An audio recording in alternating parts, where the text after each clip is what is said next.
Comets and creation. What you're looking at here is a photo of Halley's Comet, courtesy of NASA. And this is an artist's conception of the accretion disk, courtesy of NASA. And this is where comets enter into the picture. The accretion disk is part of the theory of the evolutionary process of how the solar system became the solar system, the forming of the planets and the sun.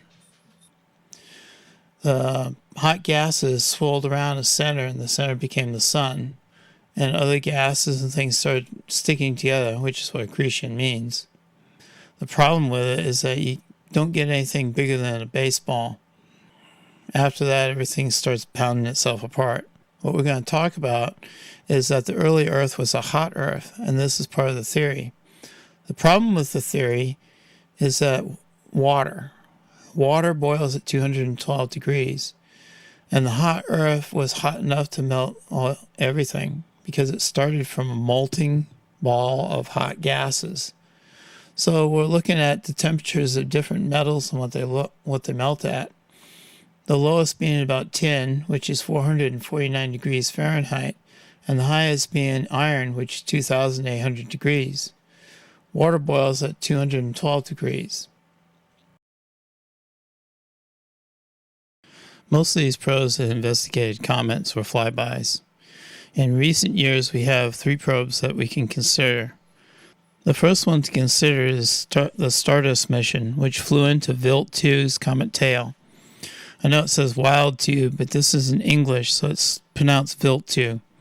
What they found when they flew into the tail and they returned the sample of what was in the tail back to Earth, most of it was rock.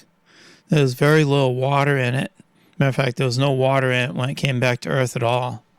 This showed that the illumination of the comet tail was not due to water vapor in its tail. The next one to consider is the Rosetta mission. The Rosetta mission was done by ESA, and it had 2 spacecraft. One was a lander. They built the lander to land on ice. It had a harpoon and a few other things to anchor it into the ice. And this is the main reason why when they tried to land the lander, they bounced it off the comet because the comet was rock. I'm going to play a video that I want you to listen to 2 things. I want you to listen to what they say about the comet and what's happening in the tail, because this is something that they're discovering that's new. The previous idea or theory is that the comet's tail was illuminated by the sunlight shining off the water vapor in the tail. This isn't the case. They talk about how this comet's tail does work, and its main component is plasma. What plasma is electricity running through a gas. Like in your fluorescent lights, electricity running through the gas in a fluorescent light causes it to illuminate. And that's what causes the comet tail to illuminate. Pay attention, there's 2 women that mention things in this video. The first one says, "A lot of our predictions were wrong." What the Rosetta mission was all about is it's named Rosetta for a reason. The Rosetta Stone was the stone that enabled us to be able to translate Egyptian into whatever language that we wanted to translate it into. Well, Rosetta was meant to be able to give us the information of the early universe, and matter of fact, the second woman starts talking about that. The early universe and how it was formed and stuff like that. That's why they named it the Rosetta. So the next woman, she talks about, you got to listen to it real carefully, and she says that water doesn't come to terrestrial. The water isn't coming to terrestrial, meaning the Earth. Comets do not deliver water to Earth. That's what she talks about.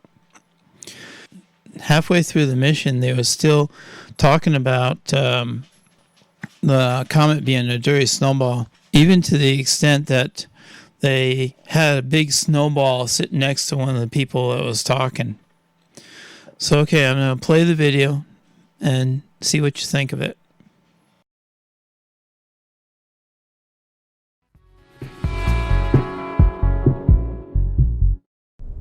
Five years after Philae landed on Comet 67P, the Rosetta mission is the gift that keeps on giving.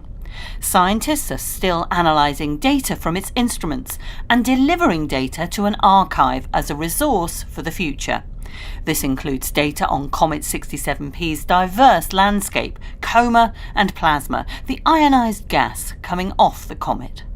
Regarding the plasma, I think we were very surprised how different Comet 67P and its environment is from all the comets that we have visited before.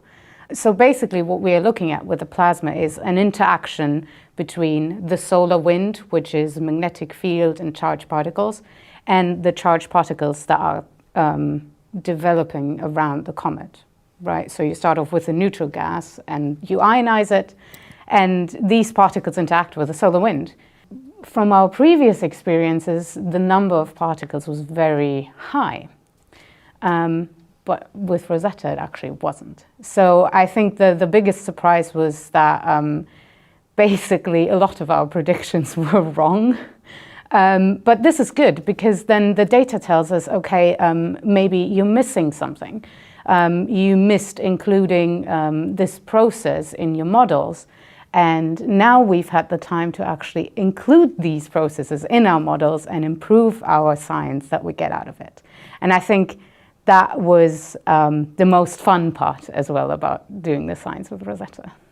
The Rosina instrument, a spectrometer for ion and neutral analysis, examined the composition of the comet's atmosphere and ionosphere and investigated the gases coming off the comet. It discovered organic molecules and a complex form of carbon in a series of important findings. The first one was the deuterated water. So we showed that the terrestrial water cannot come, at least the bulk of the terrestrial water cannot come from comets. Then certainly the oxygen, the O2, which was completely unexpected and which points to a primordial origin in pre-solar of O2 and probably many other species as well. Then we have found the noble gases, especially xenon isotopes, which tell us that probably the terrestrial atmosphere got some cometary material because the xenon in the comet and our atmosphere are similar. And from that we can calculate how many comets probably hit the Earth and how much organics were brought by comets to the Earth. And that's a lot. It's really a whole lot of organics. And this could have sparked life on Earth. Comet 67P orbits the Sun every 6.5 years, so it will be observed again from Earth in late 2021. And this led scientists to consider something new. What this inspired us to think about is about how can we see how can we really get a pristine comet? How can we see what the comet looks like before it meets the Sun? And that's led us to talk about this, to propose this new mission, which we now have, Comet Interceptor, which is a different type of mission entirely from Rosetta. It is a fast flyby mission, so we don't orbit the comet, we don't stay and follow it. We encounter a comet at high speed, fly past it, and get all of the data we can in only a few hours. Comet Interceptor will target a new comet that has never entered our solar system before. It could also examine something like Oumuamua. Discovered in 2017, it is the first known interstellar object to have visited our solar system. And so Rosetta's ongoing legacy will inspire yet more scientific discoveries in the future.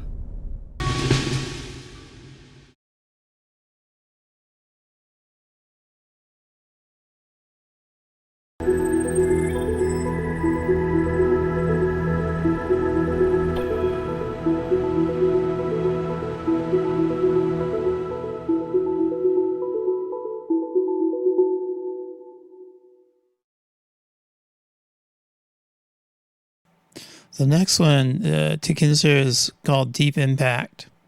And what they did is they took a large metal slug and they slammed it into a comet. The interesting thing is that a lot of times you see the pictures of a big flash. Well, in reality, there was two flashes. There was one flash before it actually hit the comet, and then another one when it hit. This made NASA realize that these comets were electrically charged, which is one of the reasons why they give a plasma tail in the solar wind.